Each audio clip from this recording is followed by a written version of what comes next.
ചെന്നൈക്ക് IPLലെ മൂന്നാമത്തെ തോൽവി. ഇന്ന് നടന്ന മത്സരത്തിൽ RCBയോട് 43 റൺസിനാണ് CSK തോറ്റത്. ബാംഗ്ലൂർ ചിന്നസ്വാമി സ്റ്റേഡിയത്തിൽ നടന്ന മത്സരത്തിൽ ടോസ് നേടിയ CSK ബാംഗ്ലൂരിനെ ബാറ്റിംഗിന് അയക്കുകയായിരുന്നു. നിശ്ചിത 20 ഓവറിൽ ബാംഗ്ലൂർ 250 റൺസാണ് അടിച്ചുകൂട്ടിയത്. വെറും 3 വിക്കറ്റ് മാത്രം നഷ്ടപ്പെടുത്തി. മത്സരത്തിൻ്റെ 13, 14 ഓവർ വരെയും മത്സരത്തിൽ CSKയ്ക്ക് പൂർണ്ണ ആധിപത്യമായിരുന്നു. അതിനുശേഷമാണ് CSKയുടെ കയ്യിൽ നിന്നും കളി നഷ്ടപ്പെട്ടത്. 14ാമത്തെ ഓവറിലെ ആദ്യ പന്തിൽ ദേവദത്ത് പടിക്കൽ ഔട്ടാവുമ്പോൾ ടീം സ്കോർ 151-ന് 3 എന്ന നിലയിലായിരുന്നു.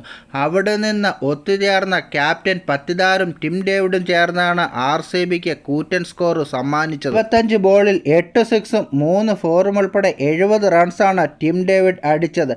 പത്തിദാർ 19 ബോളിൽ 48, 6 സിക്സും 1 ഫോറും. 251 റൺസ് വിജയലക്ഷ്യമായി ബാറ്റിങ്ങിനിറങ്ങിയ CSKയ്ക്ക് ആദ്യ ഓവറിൽ തന്നെ ക്യാപ്റ്റൻ ഗെയ്ക്വാദിൻ്റെ വിക്കറ്റ് നഷ്ടമായി. തൊട്ട അടുത്ത ഓവറിൽ മിത്രയെയും മൂന്നാമത്തെ ഓവറിൽ സഞ്ജു സാംസണെയും നഷ്ടമായി. പവർ പ്ലേയിൽ 3 വിക്കറ്റാണ് ചെന്നൈക്ക് നഷ്ടപ്പെട്ടത്. പവർ പ്ലേയിൽ ഒരു സൈഡിൽ വിക്കറ്റ് വീണപ്പോഴും സർഫാസ് ഖാൻ മികച്ച ബാറ്റിംഗ് പ്രകടനമാണ് കാഴ്ചവെച്ചത്. 25 പന്തിൽ നിന്ന് 50 റൺസ് നേടി സർഫാസ് പുറത്തായി. 7ാമത്തെ ഓവറിലെ ആദ്യ പന്തിൽ കുനാൽ പാണ്ഡ്യയ്ക്ക് വിക്കറ്റ് നൽകിയാണ് സർഫാസ് ഖാൻ പുറത്തായത്.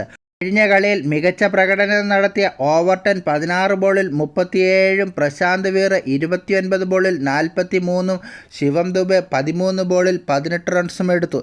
ഇവരുടെ പ്രകടനമാണ് CSKയ്ക്ക് വലിയ തോൽവി ഒഴിവാക്കിയത്. RCBക്ക് വേണ്ടി ഭുവനേഷ് കുമാർ 3 വിക്കറ്റ് വീഴ്ത്തി 25 ബോളിൽ 70 റൺസ് എടുത്ത ടിം ഡേവിഡാണ് പ്ലെയർ ഓഫ് ദ മാച്ച്. CSKയുടെ തുടർച്ചയായ മൂന്നാമത്തെ തോൽവിയാണ് ഇന്നത്തേത്.